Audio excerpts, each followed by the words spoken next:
Dalam Al-Quran, dalam hadis dibahas hal tersebut, yaitu mengimani Allah itu maha tinggi. Mungkin kita hafal ayat Allah, Sabbihisma rabbikal a'la. Coba dibuka terjemahannya, Sabbihisma rabbikal a'la. Sucikanlah nama Rabbmu al-a'la, yang maha tinggi. Kita hafal ayat kursi. Hafal nggak ibu-ibu? Sudah hafal ya? Apa ayat yang terakhir coba, ayat kursi? Kalau hafal? Katanya hafal. Lafaz terakhirnya apa? Wa huwal aliyul azim. Aliyul azim. Ali maha tinggi. Al-Ali nama Allah yang maha tinggi. Al-azim maha besar, maha agung. Itu, dan masih banyak yang lainnya. Dari ayat-ayat Allah Subhanahu wa ta'ala menjelaskan apa? Allah punya sifat tinggi. Termasuk diantaranya ma'asyiral muslimin yang menunjukkan bahwasanya Allah Subhanahu wa ta'ala punya sifat tinggi adalah dalam Al-Quran disebutkan Allah itu di atas langit. Ya, silahkan dibuka surat Al-Mulku ayat 16. Itu surat yang pertama juz 29. Tabarok. Ya, Tabarok. Ya. Di situ ayat yang ke-16 diperhatikan. Ada lafaz aamintum man fis samai ayyahsifa bikumul arda fa idza hiya tamur. Apakah amintum, kalian merasa aman, ya, man fis sama, terhadap zat yang di atas langit sana. Siapa maksudnya ini? Siapa yang dimaksudkan? Allah Subhanahu wa ta'ala. Berarti dalam Quran sudah ada jawabannya. Kalau ibu-ibu ditanya, Ainallah, di mana Allah? Coba sekarang tanya anak ibu, tanya suaminya, tanya keluarga ibu, Ainallah, di mana Allah?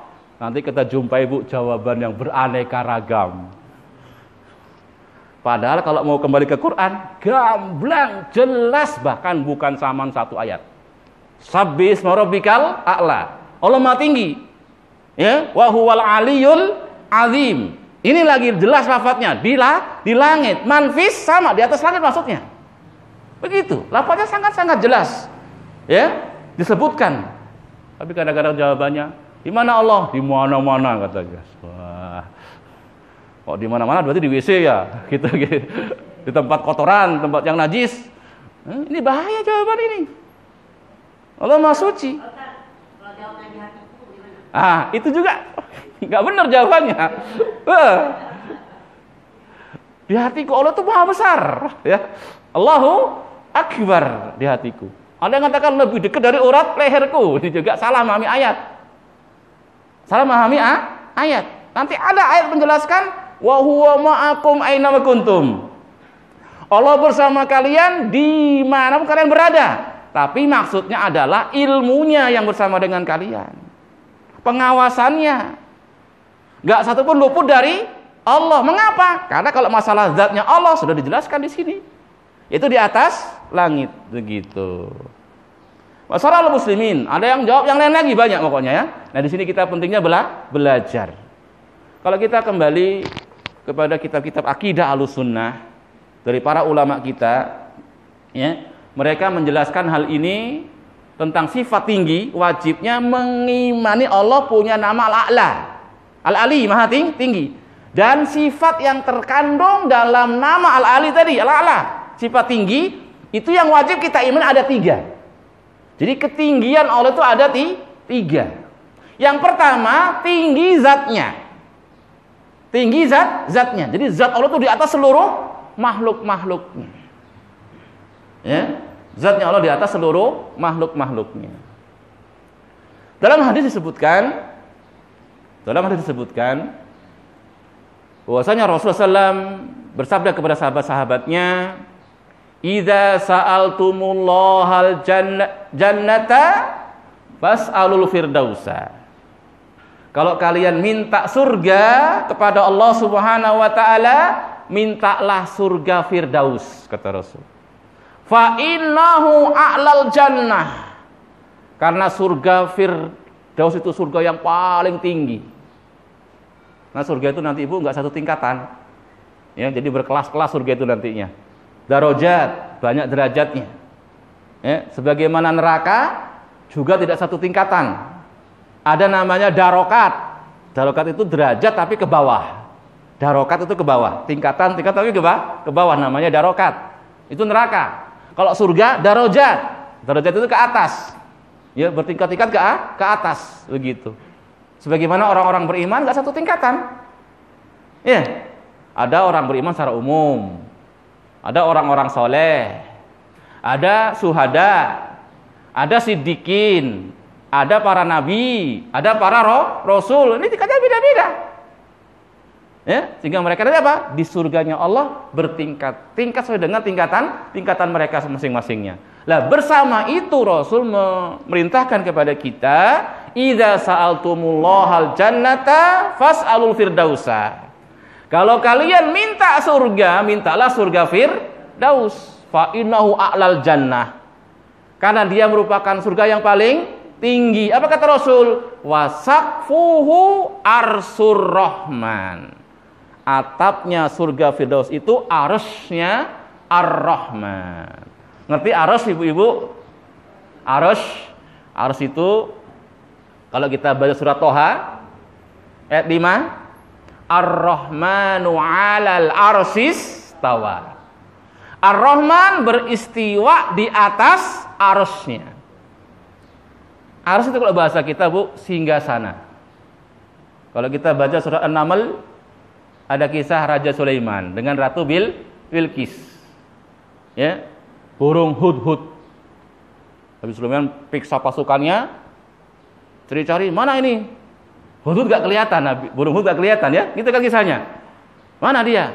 Begitu. Kemudian berkata burung hudhud ini, ya dalam surat An-Naml, ahadtu bima lam tuhid bih wajituka min saba'in binaba'in azim. Wahai Raja Sulaiman, aku ngerti apa yang kamu nggak ngerti.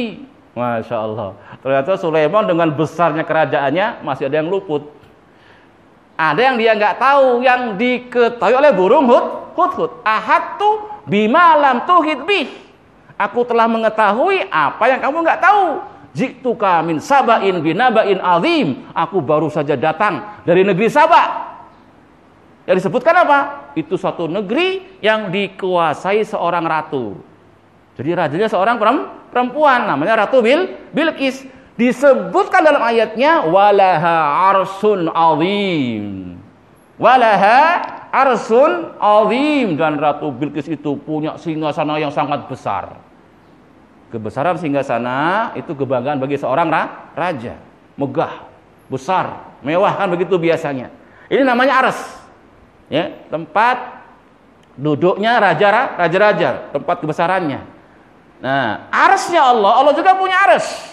Seperti dalam surat Rahman, surat tadi ya, surat Toha ayat yang kelima, Ar-Rahman 'alal arsy istawa. Nah, arsy-nya Allah ini dijelaskan dalam hadis, makhluk yang paling besar, paling tinggi, paling berat.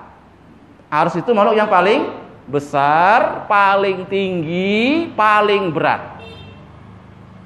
Disebutkan dalam hadis, tidaklah langit yang 7 dan bumi yang 7 dibandingkan kursinya Allah. Allah punya kursi, ya.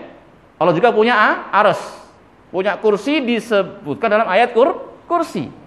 Wasi'a kursiyuhus samawati wal ard. Kursinya Allah sudah meluasi langit dan bumi. Disebutkan dalam hadis, kursi tadi dibandingkan langit yang 7, bumi yang 7, itu perumpamaannya kursi seperti gurun pasir. Sedangkan langit yang 7, bumi yang 7 seperti gelang atau cincin yang terlempar di gurun pasir tersebut. Kira-kira gimana Bu bayangannya itu Bu? Langit loh yang 7, bumi ini yang Masya Allah luasnya. Ada sudah pernah keliling dunia di sini? Atau ngertinya cuma di sini aja. Di Jepara tok ngertinya, nggak pernah keluar kota, nggak pernah nyebrang ke sana misalkan. Luas kayak gini, itu langit yang 7, bumi yang 7. Dibanding dengan kursinya Allah tadi, itu sudah Pak, kursinya seperti gurun pasirnya, langit yang 7, bumi yang 7 cuma seperti gelang atau cincin yang terlempar di gurun pasir. Masya Allah. Kursi tadi, sekarang kursinya dibanding aras, sekarang kursinya yang jadi gelang, arasnya yang jadi gurun pasirnya, perbandingan seperti itu. Dan Allah lebih besar lagi. Subhanallah. Nah dari sini kita ngerti bahwasanya aras itu makhluk Allah yang paling besar. Nah aras itu atapnya surga Firdaus. Sedangkan Allah bersemayam di atas aras. Berarti Allah berada di atas seluruh makhluk-makhluknya. Begitu rentetannya. Makanya ayat-ayat yang menjelaskan Allah beristiwa di atas aras, ini termasuk ayat-ayat yang menjelaskan tentang sifat tingginya Allah. Bisa dipahami? Makanya ayat-ayat dalam Quran ada 7 ayat, Bu. Kalau kita mau cek kita kumpulkan ada 7 ayat dalam Al-Quran menjelaskan Allah beristiwa di atas arsy. Ini ayat ini seluruhnya itu termasuk dalil yang menunjukkan Allah itu punya sifat tinggi di atas seluruh makhluk-makhluknya. Mengapa? Karena tak kala dikatakan Allah beristiwa di atas arsy, berarti Allah di atas seluruh makhluk-makhluknya. Karena arsy itu makhluk yang paling tinggi. Dengan dalil tadi, idza sa'altumullahal jannata fas'alul firdausa. Kalau kalian minta surga, mintalah surga Firdaus. Fa innahu a'lal jannah. Itu surga yang paling tinggi. Wasaqfu arsur rahman. Atapnya arsy-nya ar-rahman.